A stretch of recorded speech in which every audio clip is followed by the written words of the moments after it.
Today we have a crazy story of how a Redditor messed up by trying to break their friend out of jail. We'll get into that in a bit, but first, today I messed up by not realizing my ex's parents have cameras everywhere. This happened a few years ago, but it still haunts me to this day. Me, male 18, ex, female 18, had recently broken up after around 3 years of dating. We remained really close friends for a few years afterwards, so we would still regularly hang out. One day, her parents were away on a cruise, so she invited our two friends and me over for drinks, Europeans, in the back garden. The yard had some swinging chairs, a small stagnant water fountain with a basketball hoop about 3 feet overhead, and a shed off to the end of the green. The yard was pretty open, viewing-wise. We were very open about our intimate relationship and got talking about certain details pertaining to distance. One of our friends went to the bathroom when I also really had to go, so drunkenly I said, "Do you guys think I could pee up and over the basketball hoop into the fountain?" This was the start of the freak-up. I got up and attempted to pee through the hoop, only to not even make it close and just ended up sadly urinating into the fountain. Got back to drinking, and after a few minutes of talking, another friend came back and pointed out that the cat was drinking from the water fountain. We all panicked, but just as the comment was made, X's phone rings. It was her parents on the cruise. "Hey guys, I hope you're not getting up to anything. Wave at the camera," her mother very passive-aggressively says down the phone. We all looked up at the side of the house and saw a new camera looking down at us and moving around. Apparently, they could watch us on their phone from the cruise, so they 100% saw my attempt, probably my fella, and their cat drinking from the fountain. We must have been pretty drunk and forgotten there were cameras around the house, since what also followed from the night included their daughter offering me more drinks from the fridge and then yelling at me for taking a drink from the fridge, some vomiting in their sink on my end, almost instantly followed by my ex drunkenly following me into the kitchen, confessing she loved me and not her boyfriend, then her boyfriend showing up to the party while we all locked ourselves in the bathroom and yelled insults at him. For added context, he was around 30 when he started dating a 17-year-old, so I don't regret this part. While another friend vomited into the toilet, stopping midway to yell insults and then continuing. And finally, their daughter trying to cuddle her ex, causing the group to try and get her away and ending the party. That was the last time I was ever invited to her house, and we moved drinking nights to our friend's place. After about 2 more drunken confessions of love and attempts to cuddle on multiple nights, I decided I shouldn't drink with said ex anymore. To be fair, I feel like most people have had like 1 or 2 nights at least where they went out and they did something or they partied too hard and they kind of regret it looking back. Problem is, most of those people don't do it in front of an in-home camera. Does anybody in the comments have cameras in the interior of their place? I definitely advocate for cameras on the outside of the house, but when I've always come to the topic of inside the house, I think I always kind of panic about the insecurity of cameras or like the hackability. I mean, granted, I don't think necessarily anybody's just going to be rolling down the street trying to get into my home cameras, but anything that takes a feed of the inside of your home and beams it over the internet, I just get like a fear of that being accessible by a third party. Changeling CD commented, "Good grief, if I was those parents, I would never leave my poor house undefended for even a single night ever again."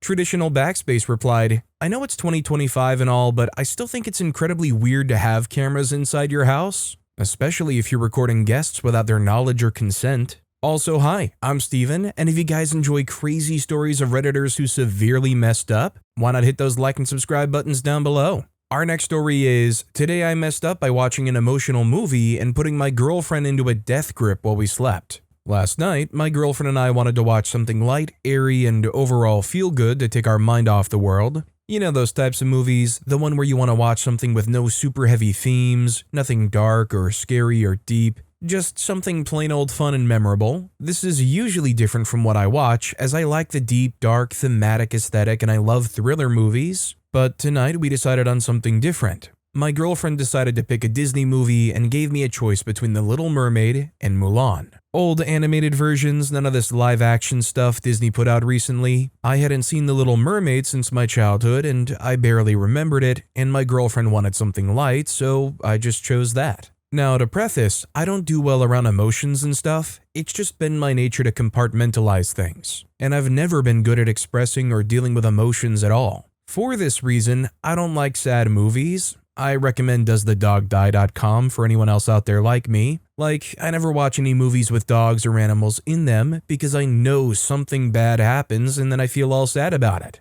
Even simple things like my family asking me what I wanted for my birthday, I always felt awkward telling them, or when we went on trips and my family got souvenirs to remember, I always felt off asking for it instead of letting other people choose. So anyway, back to the story. We're sitting there watching the movie and my girlfriend is swatting my phone out of my hands and making me watch, and we get to the end. And man, I've not felt emotions that strong in a while. I really don't know what it was, but I became a bawling mess, much to the surprise of my girlfriend. Usually my face barely moves when I watch things, but I was literally crying from how sad it was, even though it wasn't sad. I don't know how to describe it exactly, but you know what I mean. It was the first time in years that I've cried, let alone from a children's movie. Alright, sounds bad enough, right? Well, we're not done yet. So my girlfriend and I go to sleep, and when we sleep, we usually cuddle and then turn and sleep on whatever side we have. I sleep kind of weirdly because I'm super tall, in that I turn to one side, curl my legs into the fetal position, and then cross my hands over my chest, almost like a mummy. Generally, we cuddle and then we turn around, I curl up, and then I sleep. And I sleep very deeply, like a log. I love my sleep, and getting me up is not easy. Well, tonight, that didn't happen. According to my girlfriend, we cuddled and then she turned over, but I kept on cuddling, which itself is fine, except then I curled my legs up and crossed my arms over her chest with my girlfriend in between. I essentially locked her into a spooning position with my arms in a seatbelt grip, technically a Gokor grip, but whatever. I do judo, so my grip is strong, under her arms and across our stacked chests. She, of course, didn't mind because she was asleep until she had to wake up and use the bathroom, and she found herself locked in this position. Like I said, I sleep very deeply, especially when I'm mentally, emotionally, or physically exhausted, and I checked all the boxes, so I was like a log. She apparently spent multiple minutes struggling to get out without waking me, and then multiple minutes trying to get out with waking me, and eventually had to pry the iron grip apart finger by finger to get out. Then when she did, I semi-woke up and started blubbering about her leaving me like Ariel in the movie, and when she came back, I almost put her in a death grip again, so she went and slept on the couch. I have no recollection of this. I woke up perfectly refreshed. She didn't appreciate having to sleep on the couch, so tonight I've been banished to the couch myself so she can enjoy the bed to herself. Jokingly, not seriously at all. Like I said, I don't do well with emotions, and it was the first time in years it happened. Guess I know to avoid emotional movies from now on. You know, I'm kind of with OP, except in the fact that I don't like to feel sad. I don't want to go watch Marley and Me. I see that new movie coming out, it's called Good Boy, and like I'm assuming the dog doesn't have anything happen to them, but I don't know if I want to find out, and I don't know if I want to go to the website to try to find out either. That said, for me it's different. If I'm in front of people, for whatever reason, I don't want to show my emotions. I don't want to be like crying in front of people. But if I'm alone and something moves me, you know, I might let a few tears out here or there. Like recently, I was watching an interview with a survivor of the Uruguayan Air Force flight that crashed in the Andes Mountains, hearing what they had to experience and what they went through, and then finally that emotion when they finally hear over the radio that the couple survivors that went with minimal resources and literally climbed the Andes Mountains to try to find people to save them had succeeded, and they were dispatching helicopters to go rescue them. Hearing that and imagining that scenario and how that feeling must have felt, I mean, it got some emotions going. Redcode Right commented, FYI, you're not compartmentalizing emotions if you can't watch sad movies because you'll get sad. That's like the exact opposite of that. A-Person33 commented, stop avoiding your emotions. Our next story is, today I messed up by not canceling my recurring shipment when I moved. A few days ago, I got a notification that my card had been charged for a purchase and I have no idea what it is. I go to my bank and see where it's from. Holy freaking crap, my heart drops. A recurring order has been shipped to my old apartment address. I had just moved about a month ago, and this order recurs every 12 months. It hasn't happened in 11 months, and I totally forgot that every year I get a shipment of 30-ish frozen dead large rats. And by large, I mean large, maybe about 6 inches long on the small side. I have a snake, so in this context it makes sense, but for any random person who just moved to a new apartment, getting an unlabeled huge package filled with 30 dead frozen rats is going to be an omen of the devil or Dark Lord. I understand this, so I contact Petco expeditiously. Hello, please help, I don't want my money back, just please don't send a box of dead rats to a random person. I was told that they would try to cancel the order, but sadly I got a notification today that my package was delivered. Amazing. I called and said that they tried to cancel, but apparently once it's been packed, it has to be shipped. So, to whoever you are that got a box of 30 dead rats, I'm so sorry. I'm not cursing you. I really hope you enjoy your time in my old apartment. I loved it there, and I hope you don't think it's haunted. Peace and love. See, now my question here is, why is it unlabeled? Why is OP assuming that they're going to get this box and they're not going to know like who it's for? It's not going to have OP's name on it? I mean, generally speaking, when they get this box and it has OP's name on it, are they not going to be like, well, that's not my box? I guess a good question is, if you get a box that is addressed to your house, but it has somebody's name on it you've never heard before, are you going to just accept it and open it? I mean, I don't think I would. The Blue Witch commented, make a postcard out of a picture of your snake. Sorry about the rats, forgot to tell Petco we moved. Our next story is, today I messed up by offering my physiotherapist a handshake and instantly regretting it. I've been dealing with shoulder and arm pain, so I went to a clinic for physiotherapy. My previous therapist was a sweet woman, she had left, and this was my first session with a senior male doctor. During the session, he massaged my neck and asked where it hurts. After a few seconds, I mentioned that the pain went all the way down to my fingers, and he snapped. Yeah, I can't do it down there, can I? The neck is the root. That's why we studied for doctor. It felt sarcastic and unnecessarily defensive, and I got a little irritated. I tried asking a few simple questions, but he gave short, curt answers. When the session ended, I thought I would keep things polite and maybe break the ice. I stood up, smiled lightly, and said, "Thank you, doctor," holding my hand out for a handshake. And then nothing. His eyes flicked to my hand, he gave a tiny nod but didn't move his hand at all. I froze for a second thinking, oh no, he's ignoring me. This is so embarrassing. I pulled my hand back while I noticed his hand was slightly lift, like 2 inches right, as I turned to leave. I felt every millisecond of that awkward tension, like we were both caught in this weird silent standoff. I couldn't stop replaying it in my head. Now, I have 3 more sessions with him and I don't know how to act. I don't want to be cold or rude, but I also don't want to give him the chance to make me feel awkward like that again.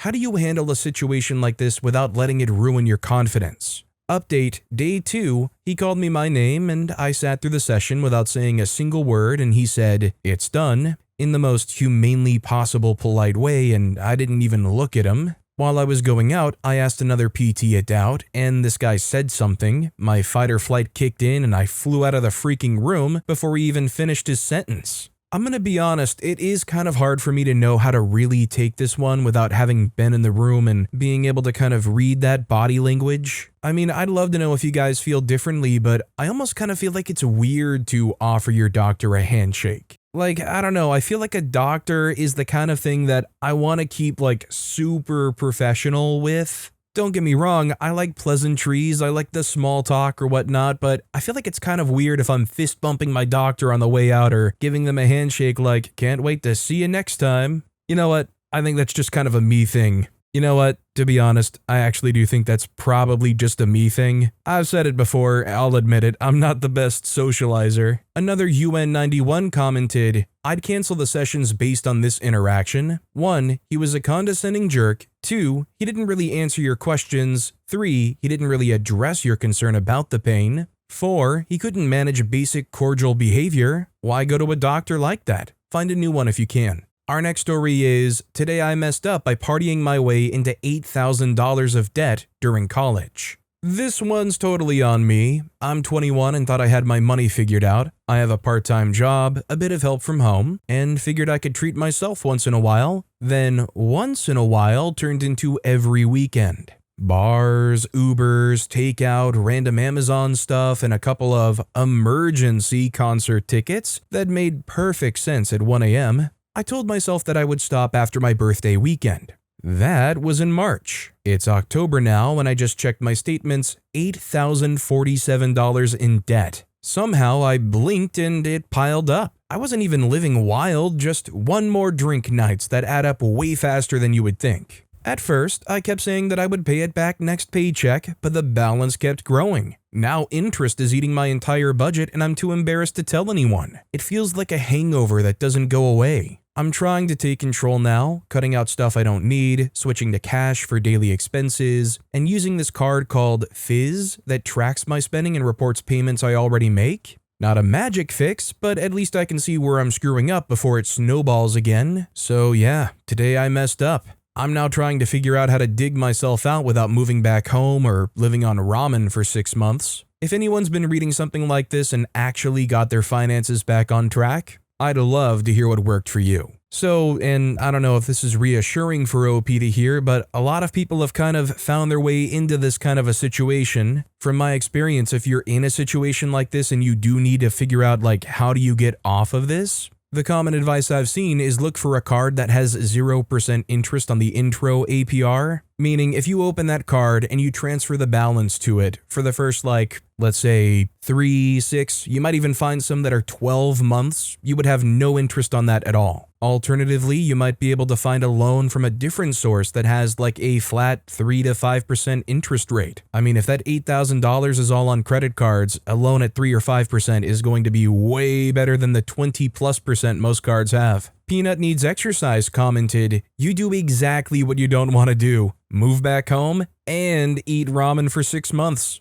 Our next story is, today I messed up by ending a rat's life in front of my toddler. So to start off, I love animals and I've had rats as pets, so I'm really fond of them too. This year, I've had a massive rat problem at my house. A majority of them stayed in the garden, but 3 times this year, rats have gotten into my living areas and caused some damage before I evicted them. I don't like to use poison because 1, the neighbors have done that and the rats just collected it up and put it in my kid's sand pit. 2, it is a freaking awful way to go. The solution to the problem came for free when one of my neighbor's cats discovered the rat population. Soon, I was finding disposed rats on the ground every time I went to work in the morning or came back in the evening. I was fine with this until the past weekend when I was gardening and heard a pitiful squealing noise near my car. I went to investigate and the neighbor's cat ran past me, leaving behind a mangled, very much alive rat with life-ending injuries. I could have left it to go, but I felt sorry for it, and I have no idea how long it would have suffered until it actually went.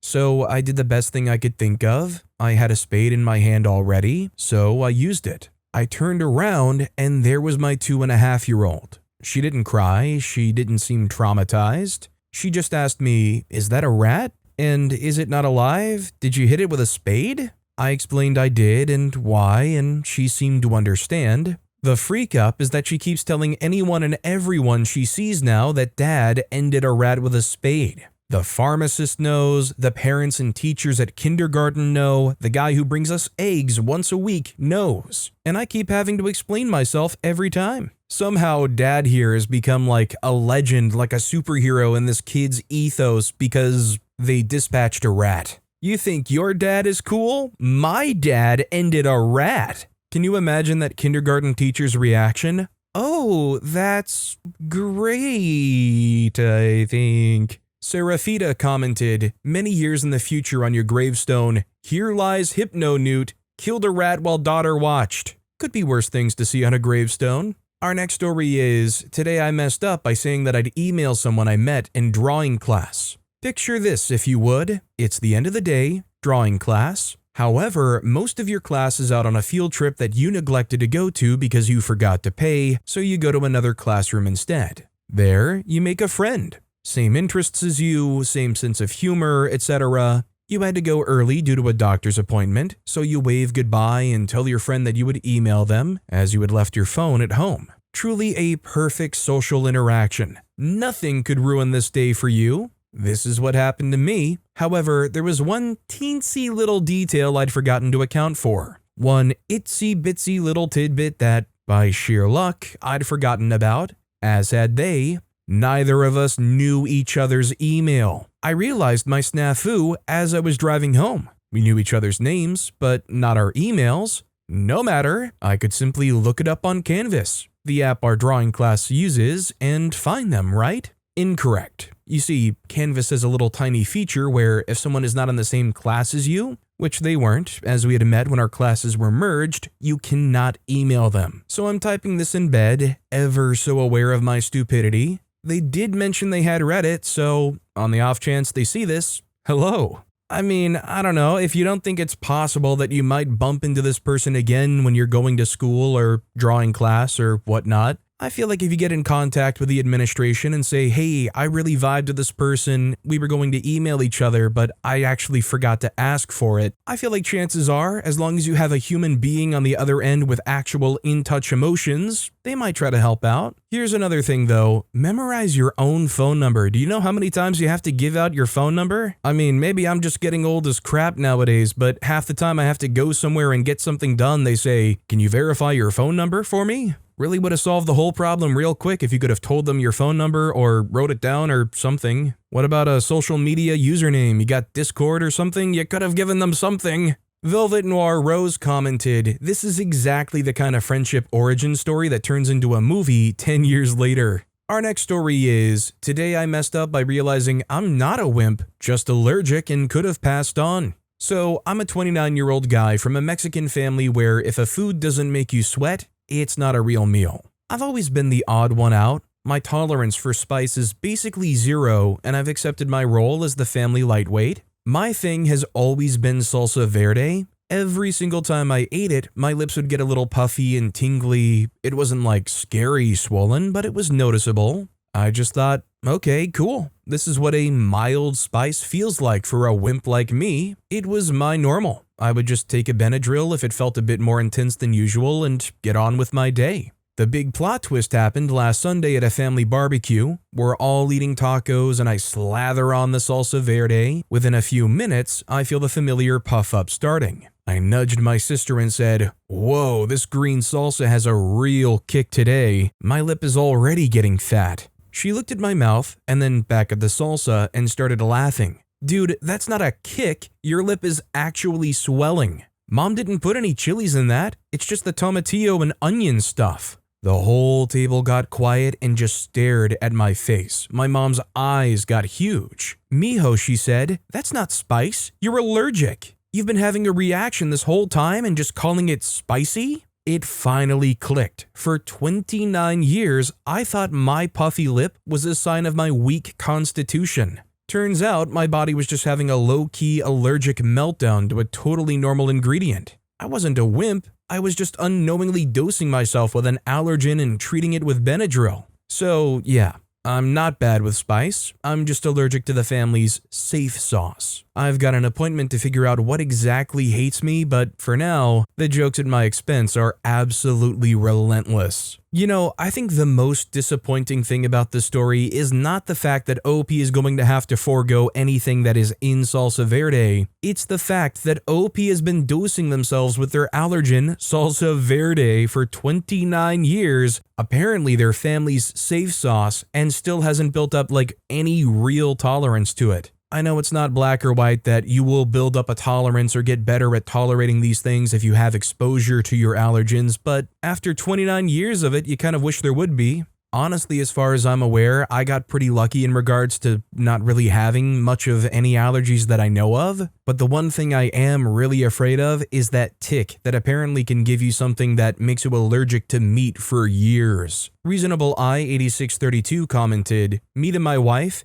babe, why do you like mango? How is it good? Why do you want to eat something that makes your mouth and throat feel full of fire ants?" Her, after an extended silence, "Can you call your doctor's office and make an appointment? You're allergic to mango." And that is how I learned that it's not just other people having bad taste. Our next story is, today I messed up by trying to break my buddy out of jail. It worked. For a minute. This is the story of a jailbreak that actually worked for about a minute. It happened years ago. I won't share certain specifics and I'll use fake names, but this was the most epic screw-up I've ever been a part of, and it was mine. At the time, I was in the military, stationed stateside. One night, a group of buddies and I discovered Jaeger bombs. Round after round, we kept them coming, and before we knew it, the night had flown by. My friend Brian offered to drive my roommate and me back to our off-base apartment. We didn't make it far. A car full of three 21-year-olds leaving a bar at 2 a.m. near a military base?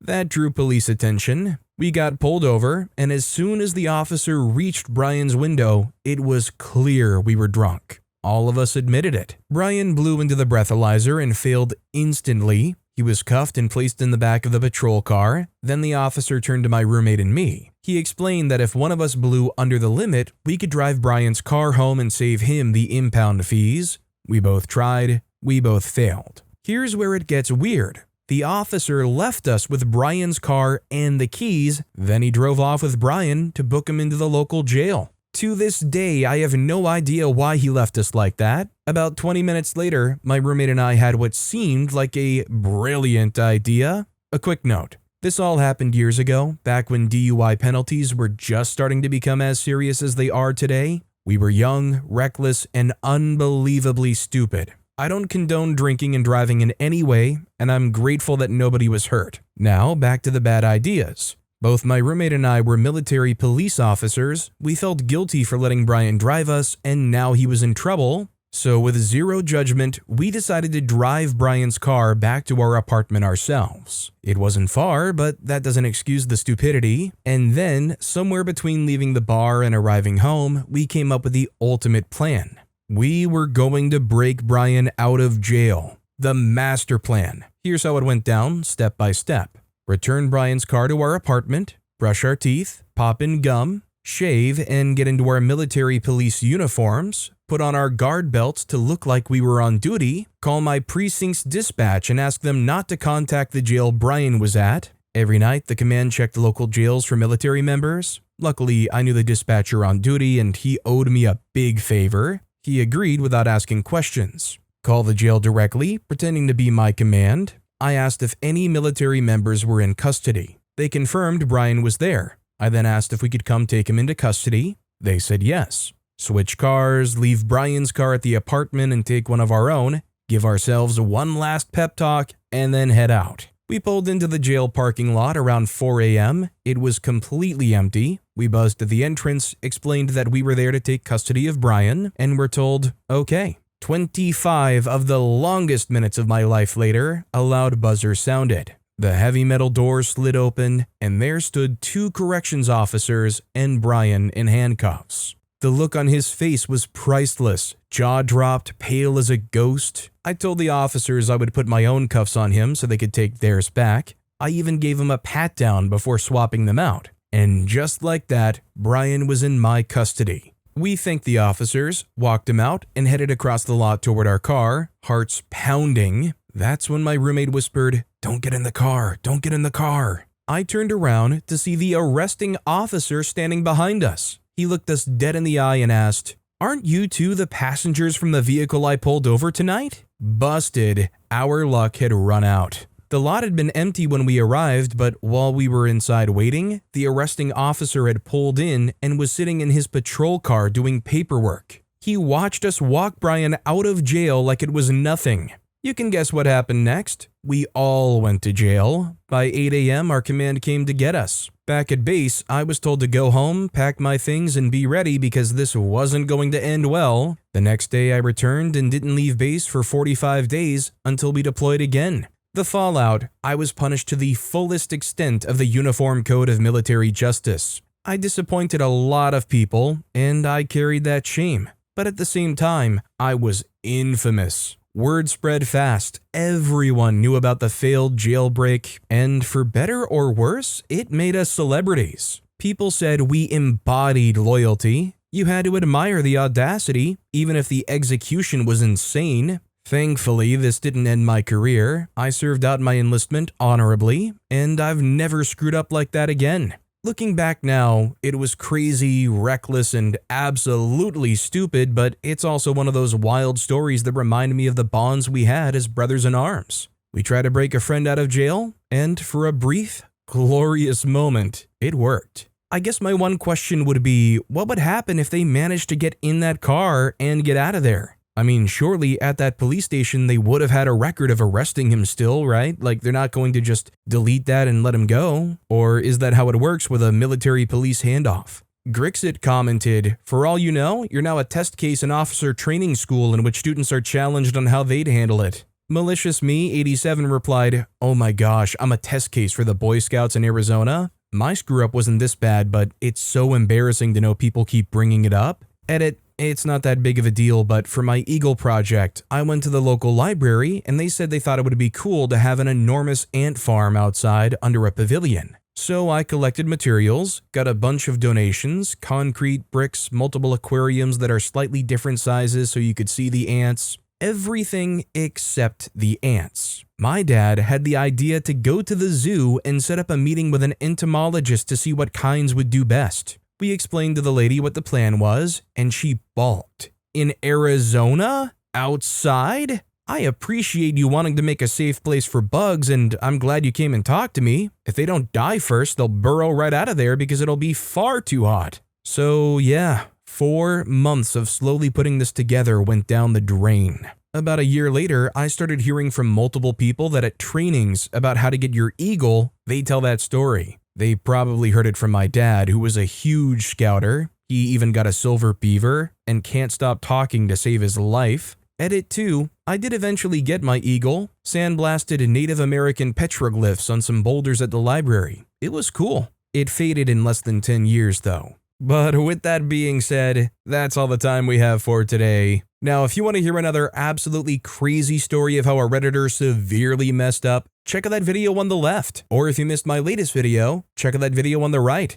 That said, I'll see you all next time with some more stories.